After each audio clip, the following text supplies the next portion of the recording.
Alasan Tuhan memerintahkan Musa untuk membangun bait Allah bagi bangsa Israel.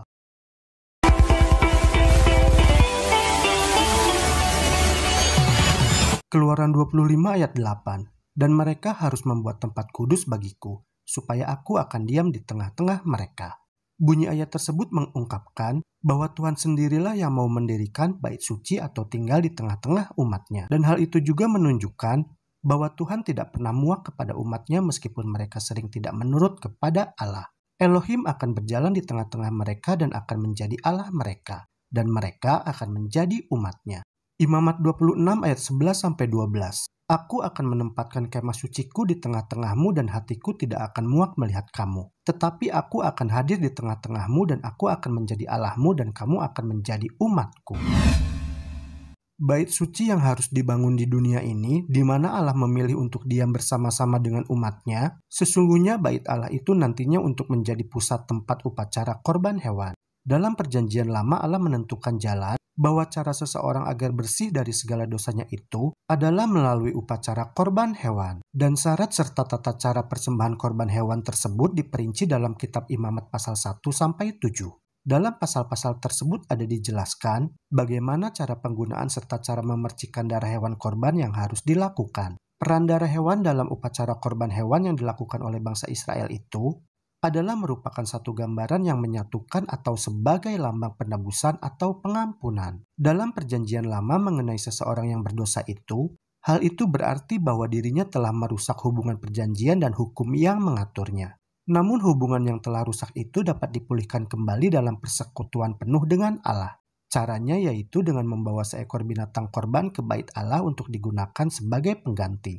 Dalam upacara korban itu, dosa-dosa seseorang dibersihkan dengan cara memindahkan dosa-dosa dan kesalahan pribadi ke bait suci melalui pemercikan darah hewan korban. Sehingga hal itu dapat memulihkan kembali persekutuan perjanjian yang penuh dengan Allah ketika orang yang bersalah atau berdosa itu mempersembahkan hewan korban di bait Allah. Sebab hanya Tuhan saja yang dapat menyelamatkan umat manusia yang berdosa. Korban hewan di perjanjian lama untuk melepaskan orang berdosa dari kesalahan dan dosanya tersebut juga berfungsi untuk mengubah status orang berdosa yang seharusnya patut menerima kematian, namun melalui korban darah hewan itu, kemudian statusnya menjadi diampuni dan dipulihkan kembali dalam hubungan perjanjian dengan Allah.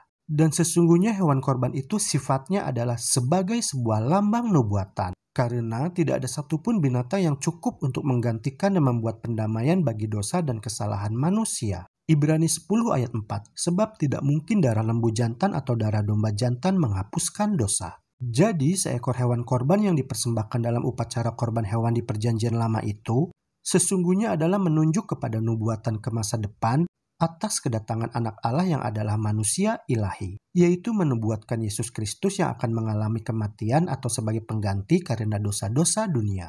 Melalui proses ini maka orang berdosa dapat diampuni dan diterima oleh Tuhan. Dan cara atau jalan ini menjadi dasar penetapan kembali hubungan perjanjian. Sebab di kitab perjanjian baru, Yesus Kristus mati itu adalah sebagai korban bagi dosa-dosa manusia. Galatia 1 ayat 4, yang telah menyerahkan dirinya karena dosa-dosa kita untuk melepaskan kita dari dunia jahat yang sekarang ini, menurut kehendak Allah dan Bapa kita. Jadi karena dosa-dosa manusia, maka kita semua itu layak mati selamanya dan tidak bangkit lagi. Tetapi oleh karena kasih-Nya bagi kita, maka Kristus menyerahkan dirinya sendiri untuk dosa-dosa kita. Dan Yesuslah yang mengalami kematian yang sesungguhnya untuk menggantikan kita yang seharusnya pantas mengalaminya. Kematian Kristus sebagai pengganti orang-orang berdosa adalah kebenaran agung.